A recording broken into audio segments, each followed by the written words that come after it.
Salut, c'est Clément. Je reviens d'un stage en soins palliatifs dans lequel forcément j'ai été en contact constant avec la mort, avec des gens qui vont mourir dans un futur proche, des gens qui ont perdu quelqu'un de cher à leurs yeux à la maladie.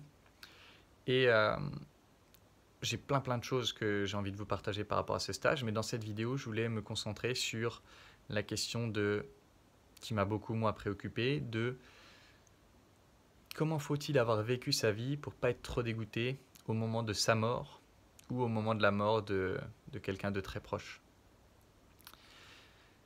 Et voilà, j'ai vu pas mal de patients en entretien lors de ce stage et il y a deux thèmes qui ressortaient presque à chaque entretien, c'est-à-dire soit il y avait l'un, soit il y avait l'autre, soit il y avait les deux. Ces deux thèmes, c'est des relations de qualité et une vie riche de sens. Qu'est-ce que ça veut dire? Bon, les relations de qualité, c'est assez évident. Ça veut dire des personnes avec qui vous avez vraiment eu des moments riches, avec qui vous avez une relation de confiance, avec qui vous étiez connecté très fort et avec qui, enfin je vais dire ils, puisque je parle de ces patients, avec qui ils ont vraiment eu, pas tout simplement, ouais, une relation très profonde. Et quand ils sont aux portes de la mort, le fait d'avoir tous ces gens qui les soutiennent, ça les apaise face à cette mort, ça les fait se dire qu'ils ont eu une bonne vie. Et je pense notamment à un homme de 75 ans à peu près qui a perdu sa femme avec qui c'était son hyper-binôme. Ils faisaient tout ensemble, ils étaient hyper fusionnels et tout. Il a perdu sa femme là il y a quelques mois du cancer. Et le fait de voir tous ces gens qui l'appellent, qui lui proposent des activités, qui lui proposent des sorties, qui lui proposent de faire des choses ensemble, bah, ça le touche beaucoup et ça le porte dans son deuil et ça lui donne envie de reprendre la vie. Alors que quand il a perdu sa femme, bah, il voulait, voilà, il avait plus d'intérêt pour la vie. Et là, c'est de voir tous ces gens qui sont là pour le soutenir, vraiment, ça le porte dans son deuil et ça lui fait se dire que la vie vaut encore le coup, la vie a encore l'intérêt d'être vécue.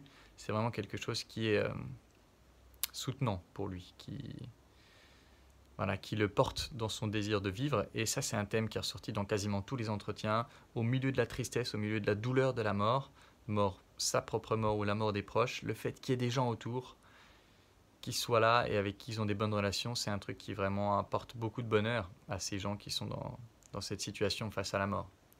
Et le deuxième truc, l'histoire de la vie riche de sens, c'est dans le sens d'avoir passé sa vie à faire des actions qui allaient dans le sens de ses valeurs. Ça, c'est quelque chose qui a été très repris par la thérapie ACT, thérapie de l'engagement, et enfin, en anglais c'est Acceptation and Commitment Therapy, donc thérapie de l'acceptation et de l'engagement en français, où l'idée c'est d'essayer de voir ce qui est important pour la personne et de l'accompagner dans le fait de faire des actions dans le sens de ce qui est important pour elle. Et donc je vais vous donner deux exemples. Il y a une dame voilà, qui a eu plusieurs cancers, les lobes des poumons enlevés, etc., qui est dans un état vraiment compliqué. Et pour elle, une des valeurs importantes, c'était l'aventure et les voyages. Et en fait, ils ont acheté un camping-car avec son mari. Et à la moindre occasion, des fois, ils regardaient un truc à la télé, ça parlait d'un endroit, ils disaient bah, tu veux y aller? Allez, on y va. Hop, ils prenaient leurs affaires, ils partaient.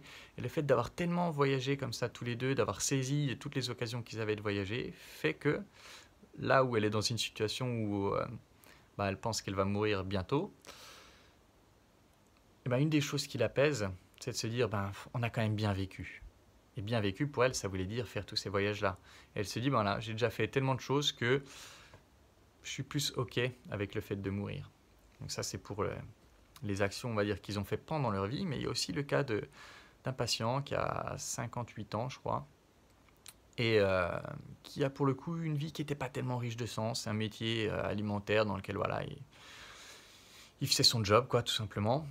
Et là, alors qu'il est face à la mort et qu'il se pose la question de l'euthanasie parce qu'il n'a pas envie de continuer à vivre dans un piteux état, dans l'entretien, il a été amené à parler d'une de ses petites passions. Un truc qui est important pour lui, c'est de faire des timbres. Et il disait, ben, des timbres postes. Il disait, il y a des gens qui font des timbres, ils font des trucs tout pourris, modernes, c'est inintéressant, c'est nul, c'est moche, etc. Moi, je fais des timbres de façon traditionnelle, qui ressemblent à des gravures, etc.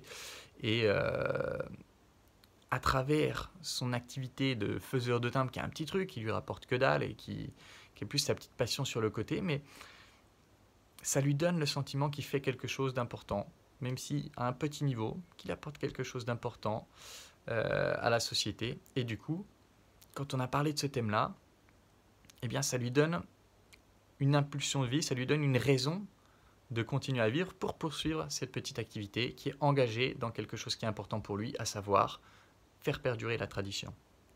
C'est des actions, faire ses timbres, engagés dans des valeurs, la tradition, qui du coup le raccroche à la vie, lui redonne envie de vivre et lui redonne le sens que la vie vaut la peine d'être vécue. Il y a ça, et pour revenir sur le premier besoin pour lui aussi, parce que je parle de cette personne-là, il a aussi un site sur lequel il fait des photos de vignes et de tout ça, autour du vin. Et le fait qu'il ait été hospitalisé en chimio et tout ça fait que forcément il postait plus de photos et qu'il a reçu pas mal de messages de gens qui disaient « Ah tiens, qu'est-ce qui se passe, plus de photos, etc. » Et on voit que ça le touchait et que ça le faisait sentir qu'il avait une place importante dans le monde, quand même un petit monde, mais il avait cette place importante. Et donc forcément, en parlant de ça, ça lui redonne l'envie de vivre et ça éloigne les questions d'euthanasie, d'écourter sa vie, etc. Et c'est ça qui me fait me dire que, parce que là je vous ai cité 2 exemples, mais il y en a vraiment plein d'autres que j'ai été amené à voir cette semaine, qui montrent que les relations et le fait d'avoir une vie riche de sens, c'est ça qui porte dans la vie et c'est ça qui fait qu'au moment de la mort, si on a vécu sa vie selon ces principes-là, c'est plus facile d'accepter qu'elle se termine. Voilà, j'espère que c'est des choses qui pourront vous rassurer si vous avez des problématiques d'anxiété autour de la mort et tout ça, que ça peut être des lignes directrices pour vous, qui vous rassureront pendant le chemin et puis que vous serez content d'avoir suivi arriver à la fin du chemin. Et voilà, comme d'habitude, si vous voulez travailler avec moi, vous savez quoi faire. On pourra notamment travailler sur la connexion authentique qui... c'est pour ça que moi j'ai autant envie de la pousser sur la scène et notamment de la faire se propager dans le milieu de la psychologie. C'est parce que pour moi la connexion authentique ça a été un outil incroyable pour créer ce type de relation vraiment nourrissante et qui porte. Et quand je le propage et que je vois mes clients présents et anciens clients s'engager dans ce processus-là, on voit que ça leur donne ces capacités de créer des relations qui sont tout simplement plus riches. Et c'est pour ça que je pense que c'est un outil fondamental à avoir dans cette période de vie où on est tellement déconnectés les uns des autres. Mais bon, en tout cas, si vous voulez travailler avec moi, vous pouvez postuler à l'école des guerriers. Il y a une partie connexion authentique et une partie coaching perso. La prochaine, c'est en septembre, donc c'est dans longtemps, mais on pourra déjà commencer par le coaching perso. Et vous pourrez aussi participer aux ateliers gratuits qui sont organisés dans le groupe entre anciens clients.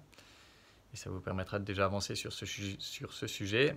Et comme d'habitude, là j'ai pas mal de vidéos à faire, je pense, issues de ce stage, mais aussi des psy news et tout ça. Donc maintenant, là cette semaine, je vais être très pris probablement, mais je vais essayer de reprendre un bon rythme de vidéo. Là en tout cas, j'ai pas mal de choses à vous dire. Donc en attendant la prochaine vidéo, comme d'habitude, je vous embrasse et je vous dis à bientôt. Ciao.